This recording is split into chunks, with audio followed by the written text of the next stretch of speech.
प्यारे बच्चों, आज हम पाठ गांधी जी महान कैसे बने की प्रश्न उत्तर और शेष अ, अभ्यास करेंगे। पाठ में आगे से बढ़ने से पहले अगर आपने चैनल को सब्सक्राइब ना कर रखा हो तो चैनल को सब्सक्राइब करें और वीडियो को ज़्यादा से ज़्यादा शेयर करें। तो यहाँ सबसे पहले हमारे पास प्रश्न है, बचपन में गांधी जी को किस चीज़ से डर लगता था? तो गांधी जी को बचपन में अंधेरे से डर लगता था। हमारे पास दूसरा प्रश्न है, गांधी जी ने सिर्फ एक धोती पहनने का फैसला कब लिया? तो जब गांधी जी ने देखा कि एक महिला आधी धोती को धो रही है और जब आधी धोती सूख जाती है तो उसे पहनकर शेष बची हुई धोती को धो रही है, तब उन्होंने फैसला लिया कि वह केवल एक ही धोती पहनेंगे। अगले प्रश्न की तरफ चलते हैं। गांधी जी सादगी का समर्थन क्यों करते थे? बिल्कुल सादे रहते थे क्योंकि उन्हें क्या लगा कि देश के अधिकांश लोग गरीब हों तो दिखावे और फजूल खर्ची को नहीं करना चाहिए। तो गांधी जी इस बात का समर्थन करते थे, इसलिए वो सादगी से अपना जीवन व्यतीत करते थे।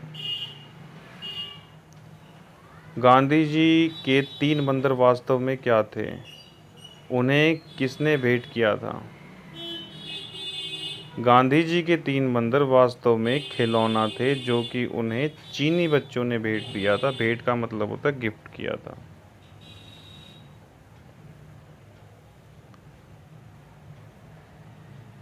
तो ये हमारे पास है कि गांधी जी ने चिट्ठी लिखने के लिए पेंसिल का प्रयोग क्यों किया? तो क्योंकि उससे एक तो लिखाई अच्छी आती थी और स्याही भरने का भी कोई झंझट नहीं था, इस वजह से उन्होंने पेंसिल का प्रयोग किया।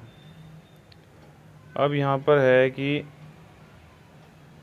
जब आप किसी गरीब व्यक्ति को या बेबसी की स्थिति में पाते हो तो आपके मन में क्या ख्याल आता है? हमारे मन में क्या ख्याल आता है कि हम गरीबों की मदद करें और ज़रूरतमंदों की मदद करें, ये हमारा मन में ख्याल आता है।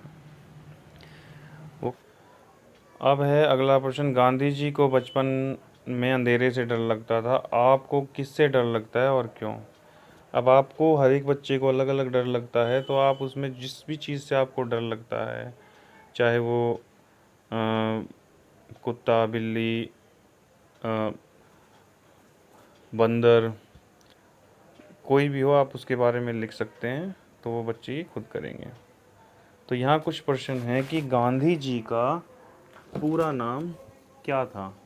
तो गांधी जी का पूरा नाम था मोहनदास करमचंद गांधी। दूसरा हमारा प्रश्न आता है, गांधी जी के माता पिता का क्या नाम था? तो गांधी जी के माता का नाम था पुतलीबाई और पिता का नाम था करमचंद गांधी। तीसरा हमारा प्रश्न आता है, गांधी जी को सबसे पहले महात्मा किसने कहा? तो श्री रविंद्रनाथ टैगोर जी ने उन्हें सबसे पहले महात्मा कहा। चौथा प्रश्न आता है, गांधी जी को राष्ट्रपिता की उपाधि किसने दी? तो नेताजी सुभाष चंद्र बोस ने गांधी जी को राष्ट्रपिता की उपाधि दी।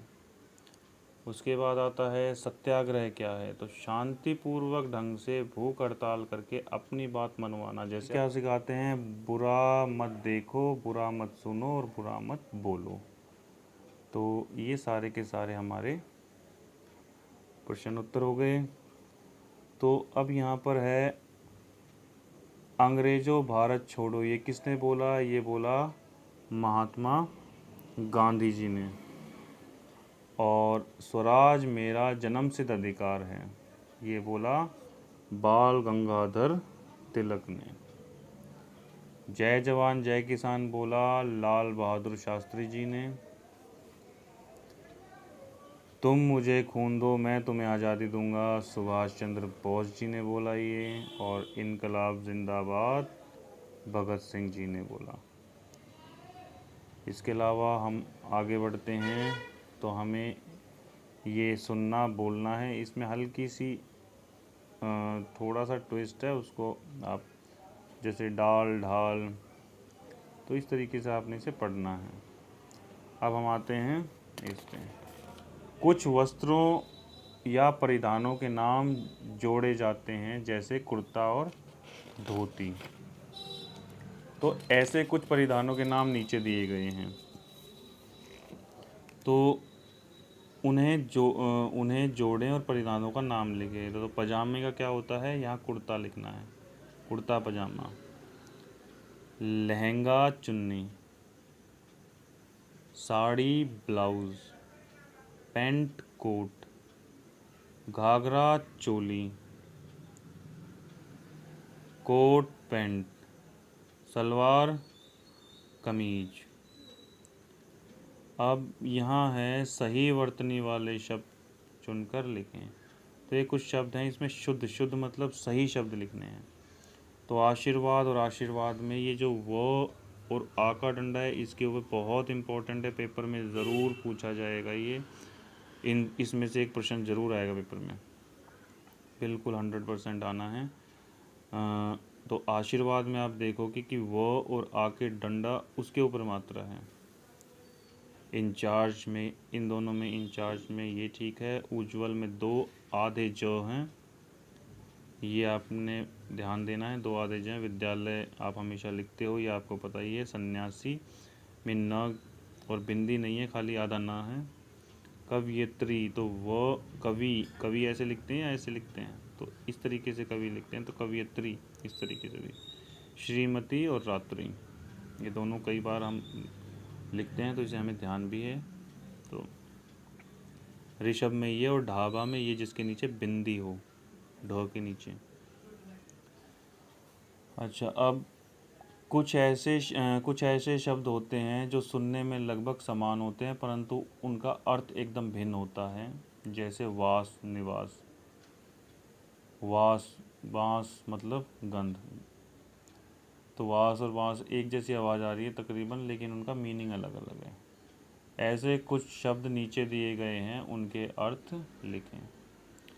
तो जैसे वात होती है हवा और बात होती है बोलना।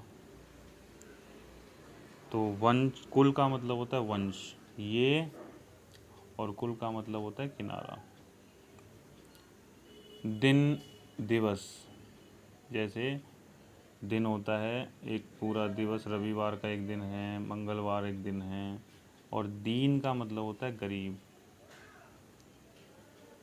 और की तरफ, हम स्कूल की ओर जा रहे हैं, हम खेत की ओर जा रहे हैं, हम खेत की तरफ जा रहे हैं। और का मतलब होता है तथा। मोहन और सोहन अच्छे मित्र हैं। कीमत मूल्य, मूल्य मतलब कि एक वस्तु का मूल्य 5 रुपये है, तो एक वस्तु की कीमत। मूल होता है जड़। काला रंग होता है, एक तो काला रंग होता है, और काल होता है समय, जैसे भूतकाल, भविष्यकाल, वर्तमान काल। ग्रह, ये होते हैं सौर मंडल के ग्रह होते हैं, जो जैसे मंगल ग्रह, बुध ग्रह, बृहस्पति ग्रह। और एक होता है ग्रह, गृह। गृह मतलब होता है घर। गृह जैसे हम कहते हैं गृह कार्य, घर का काम है, होमवर्क जिसे हम कहते हैं।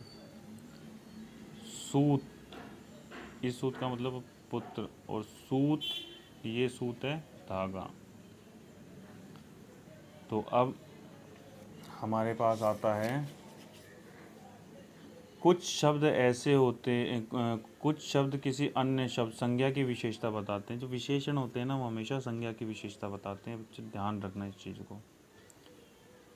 जैसे अच्छा आदमी, अब आदमी एक संज्ञा है, इसका विशेषता है अच्छा, में आदमी की विशेषता बतलाई गई है, इसलिए यह विशेष्य है।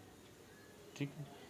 ऐसे ही कुछ शब्द और उनकी विशेषता बतलाने वाले शब्द विशेषण नीचे दिए गए हैं, उनका मिलान करना है। तो विशेषण और विशेष्य। तो काली, काली हमेशा घटाएं होती हैं। घने जंगल होते हैं, तो जंगल पे निशान लगा लेंगे। ऊंचा पर्वत होता है, तो पर्वत पे निशान लगा लेंगे। समतल मतलब होता है बराबर, तो समतल मैदान होता है, तो यहाँ मैदान नहीं है लिखा, तो हम खेत पे लगा देंगे। सफ़ेद, सफ़ेद हमारा दूध होता है तो दूध पे हम निशान लगा देंगे। लहलहाती हमारी फसलें होती हैं तो हम फसलों पे निशान लगा देंगे। 2 किलोग्राम घी पे हम निशान लगा देंगे, किलोग्राम में घी नापा जाता है। लंबी, यहाँ लड़की और कोई ऑप्शन है नहीं तो लंबी लड़की हम लगा देंगे निशान। बहुत गर्मी, गर्मी की विशेषता बता रहा है बहुत।